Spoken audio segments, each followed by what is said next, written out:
Galera, muito bem-vindo ao nosso podcast do Carlin, ao nosso bate-papo semanal. Todas as quintas-feiras estamos juntinhos com você para conversar sobre vários temas. E o primeiro tema é sobre esse: reconhecer o resultado das eleições e evitar um golpe. Eu fiquei pensando nos últimos dias, depois que o presidente Lula ganhou, como é que pode, como é que se cabe na cabeça de pessoas serem tão toscas desse jeito? As pessoas indo para as ruas pedir intervenção militar, fechando as rodovias e barrando o abastecimento de alimentos, de medicamentos para milhares de pessoas.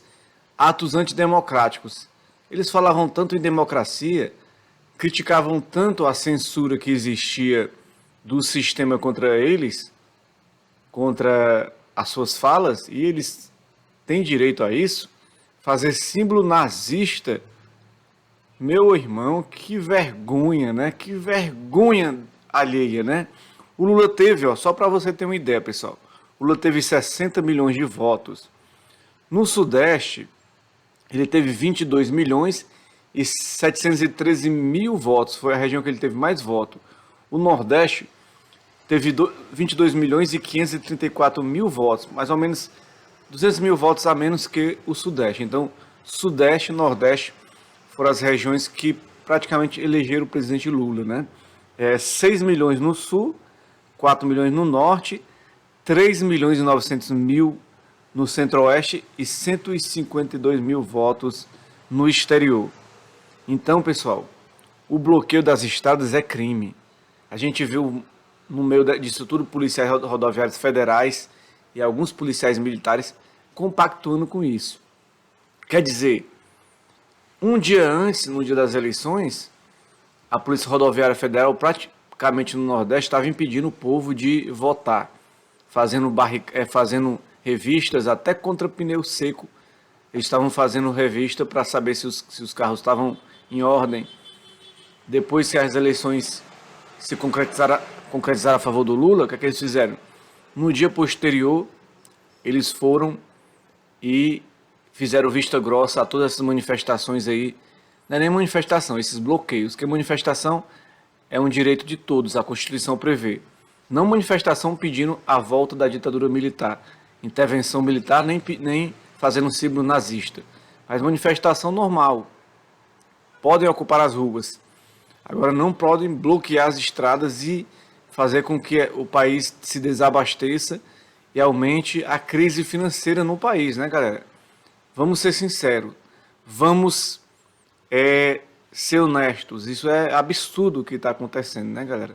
Não vamos aceitar esse tipo de coisa. A melhor coisa é a democracia. A democracia é aceitar o resultado das eleições.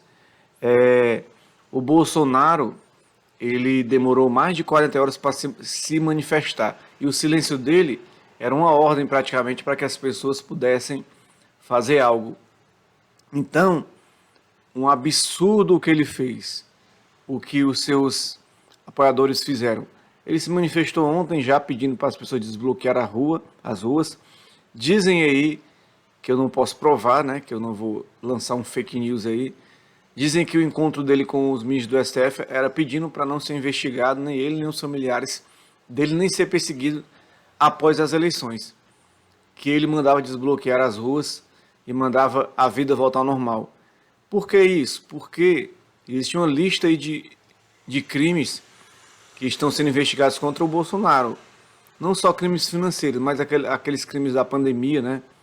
A omissão do presidente durante a pandemia, no meio ambiente, em várias áreas, o presidente ele foi omisso, foi um sujeito omisso dos seus deveres como presidente da República, né? Inclusive, na pandemia ele teve que ter seus poderes subtraídos, porque ele não queria cumprir o que determinava a Constituição, e os governadores que tomaram conta na pandemia e agiram para que vidas não fossem perdidas, porque aquele ato de ficar em casa era um ato correto até que a vacina viesse. E o Bolsonaro retardou a vacina. O ministro da Educação, Milton Ribeiro, se eu não me engano o nome dele, estava aí com barras de ouro, propinas aí para pastores, né? Isso tem que ser investigado no governo Bolsonaro, que se dizia honesto. De honesto não tinha nada. Se aliou ao Centrão, permitiu o orçamento secreto, que praticamente desvia de forma legal, mas é um desvio para redutos eleitorais desses candidatos aí que se reelegeram a governador, a senador, a deputado, com o Centrão aí e o orçamento secreto de pano de fundo, né, galera? Mas aí a gente quer voltar à normalidade, quer voltar ao dia a dia, porque o Brasil já está sendo reconhecido lá fora como um país democrático. O Lula recebeu o apoio do Joe Biden, Bill Clinton, Bernie Sanders, Macron, o Alberto Fernandes, Mujica. Os líderes do mundo reconheceram a vitória do Lula. Inclusive no Egito, que vai ter agora a reunião do clima, lá a COP climática, né? O Lula foi convidado, não como presidente eleito, já para poder negociar. A Noruega já está aí liberando os recursos para o combate ao desmatamento, para ajudar o meio ambiente. De novo, o Brasil sendo visto com os bons olhos lá fora. Eu peço a você, fanático de direita, extrema-direita, as eleições acabaram.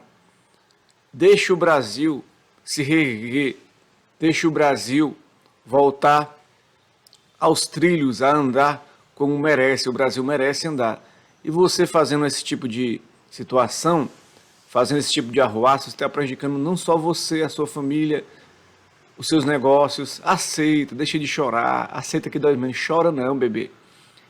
Chora não, Gustavo Lima. Chora não, Regis Danese. Chora não, Latino.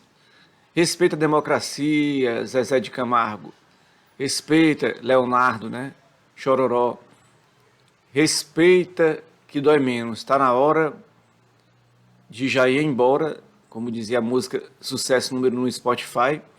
E está na hora de governar quem é para governar. Eu trabalho na beira-mar de Fortaleza e onde eu trabalho, mais ou menos 70% das pessoas são bolsominions, né? É triste isso, mas é verdade. E é uma minoria lulista. Isso na região ali, Aldeota, Beira-Mar, que é Meireles. Mas se você vai numa região mais simples, mais humilde, se inverte a situação e a maioria é Lula, né? Lula porque respeita a democracia. Foi uma eleição acirradíssima, 2 milhões e 100 mil votos de diferença, e esses atos democráticos questionam as eleições porque eles dizem que foi umas eleições fraudadas. Olha aí a questão deles que diz que foi fraudada. Porque eles espalhavam fake news. E o TSE agiu contra os fake news, não só de um lado. Quando eles viam que alguma informação do lado da esquerda também estava desconforme as normas do TSE, eles também tiravam do ar, mandavam retirar. E muitas vezes eles foram salvos por isso, né? A direita, né? Por exemplo, aquela coisa de pintou um clima que o presidente falou com meninas venezuelanas. O Alexandre de Moraes ajudou o presidente, mandou tirar do ar o vídeo que estava se propagando pela internet. Roberto Jefferson atirou, Zambelli com revólver, tudo isso foi prejuízo para a campanha do Bolsonaro. E também a compra de votos descarada que o Bolsonaro fez com auxílio emergencial, com auxílio táxi, auxílio caminhoneiro, com antecipação de 13º, tudo para tentar comprar o voto do brasileiro. E mesmo assim, a ação da PRF no domingo também, né, bloqueando aí os acessos dos eleitores do Nordeste, tudo isso para tentar ganhar um voto, e mesmo assim não ganhou. Mas ficou perto, realmente. Teve 58 milhões de votos. Eu acho que o Lula teria mais votos se não tivesse tido todas essas ações em prol da campanha do Bolsonaro com o dinheiro nosso, né? o dinheiro do povo para comprar realmente o povo, né? E é isso, galera. É triste, mas é o nosso Brasil. Vida que segue, é assunto que segue, é assunto que muda de pauta. Agora falar um pouquinho de outra coisa que deixa a gente um pouco triste. Nós do Nordeste, nós do Ceará e nós alvinegro. Ó. Inclusive camisa preta e branca em homenagem ao alvinegro de Porangabuçu. O tema é rebaixamento com os dias contados, ou seja, dia 13 de novembro é a última rodada do Brasileirão, Ceará contra Juventude. Ou seja, faltam 10 dias. 10 dias para o Ceará se despedir da Série A. 10 dias para o Vozão dar adeus à elite do futebol brasileiro. 3 derrotas seguidas que o Ceará teve. Atlético Goianiense, Internacional, e perdeu para quem dentro de casa também? O Ceará perdeu para outro time dentro de casa, Fluminense. 3 derrotas seguidas. E entrou na zona de rebaixamento, né? Só um milagre aí para salvar o Vozão, só um milagre. O treinador Juca Antonelli repetiu os mesmos erros aí do técnico Lúcio Gonzalez, que deixou o Vozão. Quais foram os mesmos erros que ele repetiu? Repetiu os mesmos erros porque você viu que o Ringo Nato saiu na última partida e entrou quem? Vitor Luiz. O mesmo erro. Ele botou o Kleber como um jogador titular, tendo o Jô no banco de reserva. O Jô, campeão da Copa das Confederações pela seleção brasileira, jogador de Copa do Mundo, jogador campeão da Libertadores com o Atlético Mineiro, campeão com o Corinthians, multijogador importante, né, no futebol brasileiro com o Internacional. E o cara botar o Jô na reserva do Kleber é uma vergonha das mais absurdas. E a gente vê que a diretoria não tem culpa nesse caso. Foram erros de escalação, erros de montagem do grupo, erros dos jogadores. Olha os erros que tiveram. Nós perdemos por erros individuais. Um deles, a expulsão do Vina contra o Goiás. O Ceará estava ganhando de 1-0. O Vina provocou a arbitragem, foi expulso. O Ceará levou o gol no finalzinho. Aquele ali já começava o rebaixamento do Ceará ali. Gol do Gabigol. Não sei se vocês se lembram, a estreia do Lúcio Gonzalez. O Ceará estava ganhando de 1-0. E o Richard Coelho cabeceou a bola para dentro da área, na cabeça do Gabigol. Olha a infantilidade desse jogador. Esse de Richard Coelho já entregou vários gols. Não sei como é que ele é titular no Ceará. É uma vergonha onde é que foram ver um jogador medíocre como esse. Medíocre. A cara do Ceará na Série B esse ano é Kleber e Richard Coelho. Que vergonha. Outro erro foi o Richards, que entregou aquele gol pro Davidson do Cuiabá, que ocasionou toda aquela confusão na Arena Castelão e ocasionou tudo o que está acontecendo hoje no futebol cearense. O Ceará jogar fora de casa, mando de campo fora dos seus domínios, né? Agora vai ter que jogar no Romeirão. Tudo isso, falhas individuais. E essa falha do Kleber. Olha a vergonha do Kleber, pelo amor de Deus. O Kleber recebe a bola. Em vez de tocar para o Vina no lado direito ou trocar para o Sobral na esquerda, o fela do Angaita vai lá e tenta driblar. É muita falta de responsabilidade desse jogador, né? Kleber, você é uma vergonha, Kleber. Uma vergonha.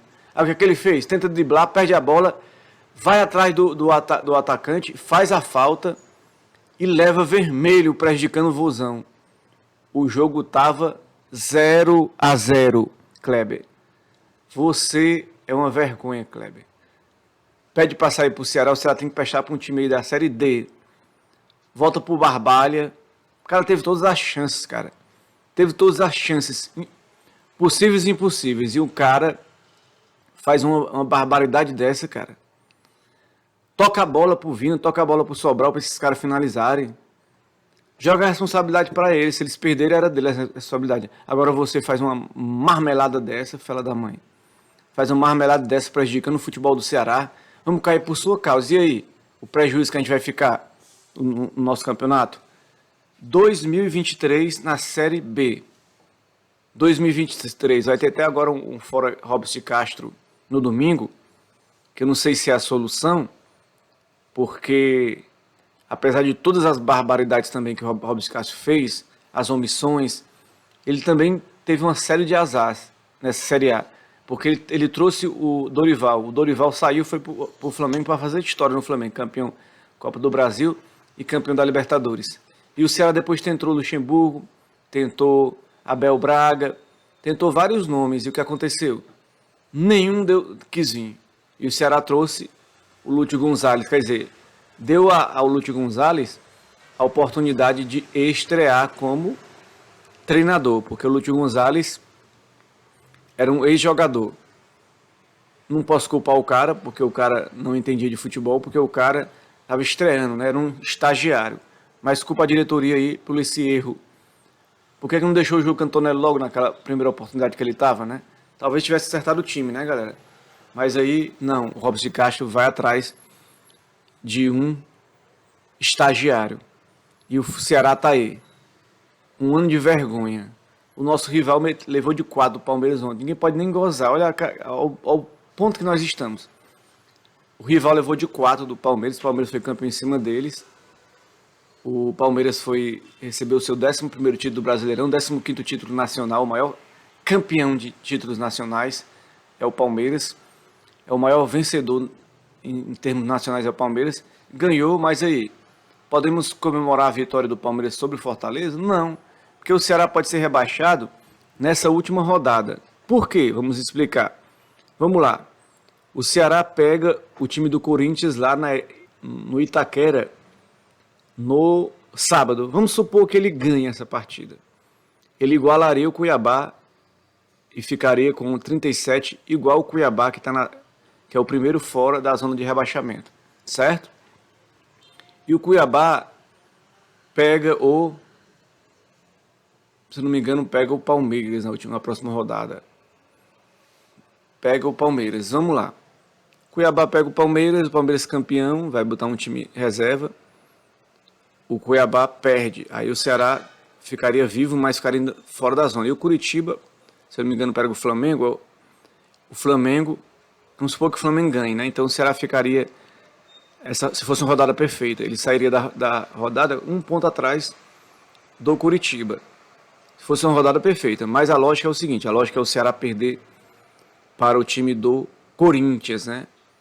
E por Flamengo e Palmeiras já estarem tranquilos aí no Brasileirão, a lógica é que esses times também não vão causar nenhum dano a Cuiabá nem ao time do Curitiba.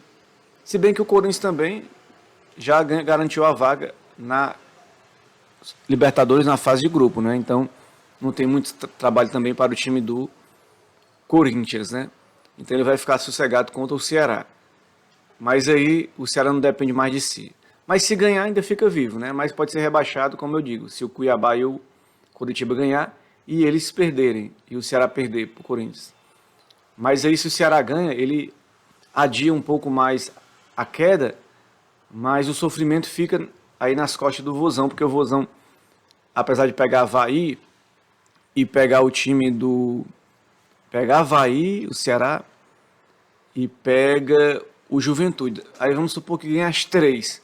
Mesmo assim, pode, com 43, estar rebaixado, né? Apesar de eu não acreditar que o Cuiabá vai ganhar todas, nem o Coritiba, é provável que esses times, dessas 3, eles ganhem uma partida, né? Aí o time do Coritiba vai para 41 e o time do Cuiabá vai a 40, né? E o Ceará conseguindo 43 escaparia, né? Mas eu acredito que é muito difícil acreditar em Papai Noel, é acreditar em Fada Madrinha, é acreditar em Branca de Neve, os 7 Anões, é acreditar em muitos sonhos. Então eu acho que está na hora de a gente ser realista e se preparar para o próximo ano, né? Fazer um trabalho maior no próximo ano com os jogadores, com o elenco, a comissão técnica que vem, o PC Guzmão assumiu a direção técnica do Ceará. Talvez o PC Guzmão seja o treinador, o nome forte para ficar como técnico do Vozão, né? Ninguém sabe se o Robson Castro vai renunciar, o que vai acontecer, mas a gente vai esperar o término do campeonato para que a gente possa bater o martelo e dizer realmente o que pode acontecer no Ceará, o planejamento para o próximo ano. É uma decepção para o sócio torcedor, é uma decepção para todo mundo que acompanha o Vozão, e a gente vai ficar de olho aí em tudo, né, galera? Vida que segue, vida que continua, e passo para frente para um outro assunto. Carreira literária, sonho ainda em aberto. Cara, eu já escrevo desde a infância, sempre gostei de escrever cartas. Eu tenho várias cartas aí, inclusive eu tenho algumas cartas que eu me comuniquei com meu irmão, com a minha mãe, com algumas pessoas, que essas cartas eu estou editando para provavelmente publicar um livro sobre cartas, né? Contato entre a família, que é muito importante. E que eu acho que essa memória da nossa família, esse contato, é importantíssimo, né? Então eu acho que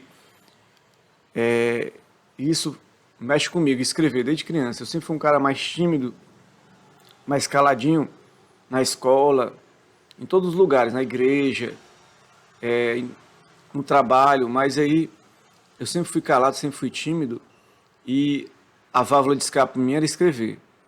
E eu tinha esse sonho, só que eu fiz muita coisa meio estabanada, né? Eu fiz o ensino médio em escola pública, minha gramática não foi as melhores possível, apesar de ser formado em jornalismo. Estou fazendo letras português agora, mas a minha gramática não foi das melhores. Então, muitos erros de português realmente eu tenho, né? Eu tenho um pouco de dislexia, né? Chama. Eu tenho um pouco de déficit de aprendizagem em algumas áreas. Então, eu estou fazendo letras, estou praticamente começando a gramática do zero, passando um pente fino para aprender do zero, mas as minhas ideias de escrever sempre foram boas. Sempre escrevi bem, sempre fiz boas redações, né? Agora eu tenho 2 romances e um livro de opinião digital. O Caminhos Marginais é um romance que eu escrevi em 2003, em 13 dias, assim, numa praça escrevendo, um caderninho. Inclusive eu tenho o caderno original. Escrevi o livro Entre Partidos de uma Nação Somos Todos Idiotas. Esse eu demorei mais tempo para escrever, mas esse livro ele conta a história de personagens que viveram na época daquela política da Dilma e Aécio, né? Eleições que tiveram no Brasil acirramento muito grande, né? E depois veio a Lava Jato, né? E tudo. É um livro que eu escrevi muito bom. E de opiniões digitais que eu tinha um blog, né? Ainda está o blog lá no Blogspot, mas esse opiniões, eu fiz um livro de mais de 500 páginas de opinião, romance, conto de tudo, né? E são 3 livros que estão digital, nunca consegui publicar. Lá eles têm a opção de publicar, por exemplo, um deles está no Wiclap, né? Que é o Entre Partidos de uma Nação. As pessoas podem comprar a cópia dele, o livro dele em formato impresso, né? Mas aí, eu também escrevo no Recanto das Letras há muitos anos. E sempre eu tive muitos contos, crônicas, muitos textos elogiados por muitas pessoas. Então, eu sei que eu escrevo bem. Sei que eu tenho essa inspiração de escrever, né? E agora, depois de muito tempo escrevendo romance, escrevendo vários textos, eu descobri que o texto menor é o melhor para um cara se firmar na carreira literária. Por exemplo, contos. Eu estou fazendo agora, participando de vários concursos de contos. Descobri aí como você participar. Já mandei contos para alguns, para 2, né? Um para uma revista, né? E mandei um conto para um livro, uma coletânea de terror. E estou escrevendo um conto de Natal, que eu vou ter que entregar agora.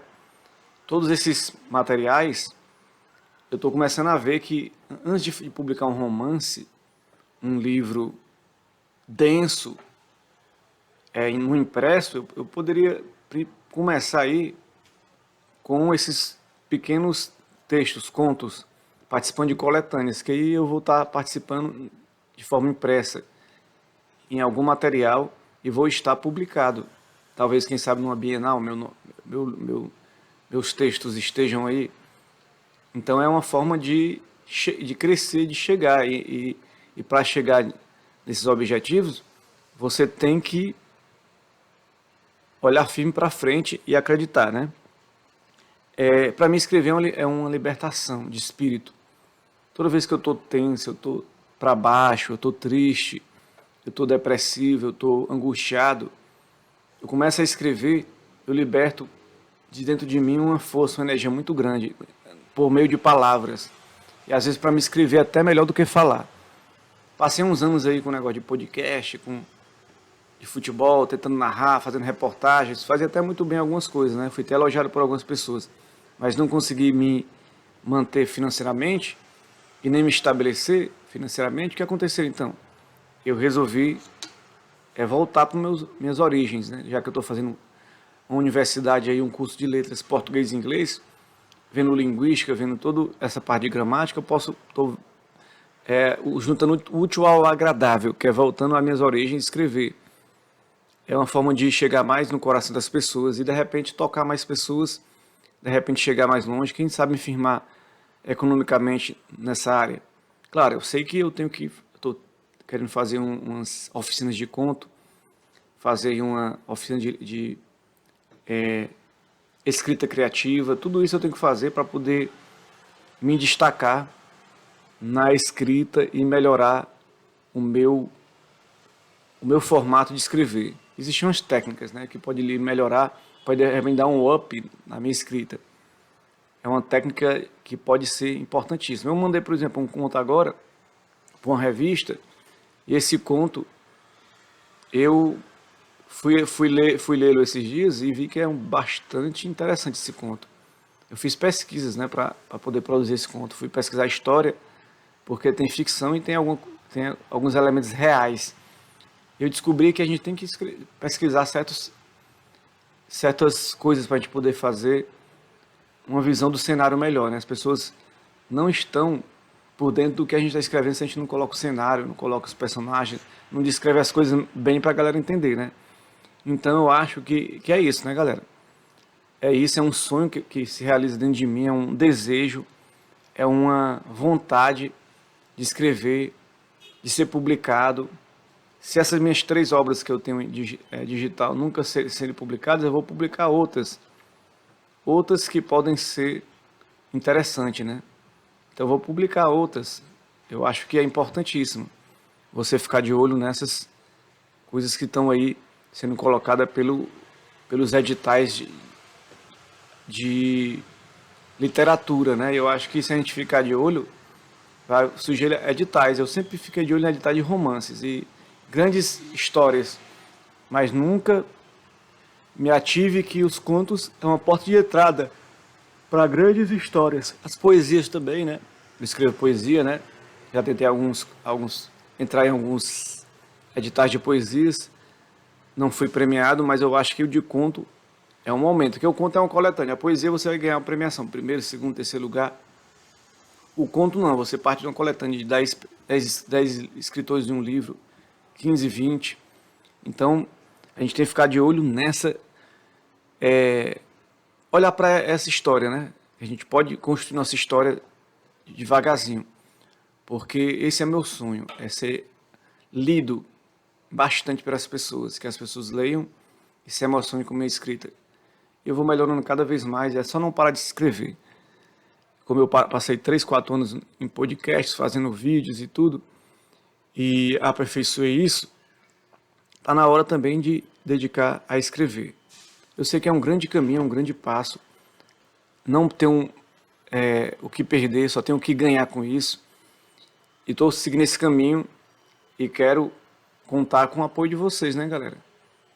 Para vocês lerem meus contos, buscarem minhas histórias. Pode botar na internet meu nome, Carlos Emanuel Bezerra Alves, que você vai encontrar muitos textos meus espalhados aí para você ler, para você poder conhecer. Já tem alguns contos no Recanto das Letras, né? Se você botar Recanto das Letras, Carlos Emanuel, você vai encontrar lá. Então a gente vai buscando sempre uma forma de chegar e tocar o coração das pessoas. Eu só quero agradecer você que está no Spotify, você que está no YouTube, no Instagram, você que está em outro agregador de podcast aí, ouvindo o nosso programa. É muita gratidão para você que ama literatura, ama cinema, ama dialogar com tudo. Eu estou aqui para isso, para abrir meu coração toda quinta-feira com você. Eu só tenho a agradecer a você, que você tem um TBT de recordações maravilhoso. Que você tenha uma vida maravilhosa, dias maravilhosos, sonhos maravilhosos e tudo de bom para você, para a sua família, para quem está comigo aqui me ouvindo, me vendo e aprendendo e trocando essa experiência. Tchau, tchau. Bye, bye, bye, bye, bye, bye, bye, bye, bye.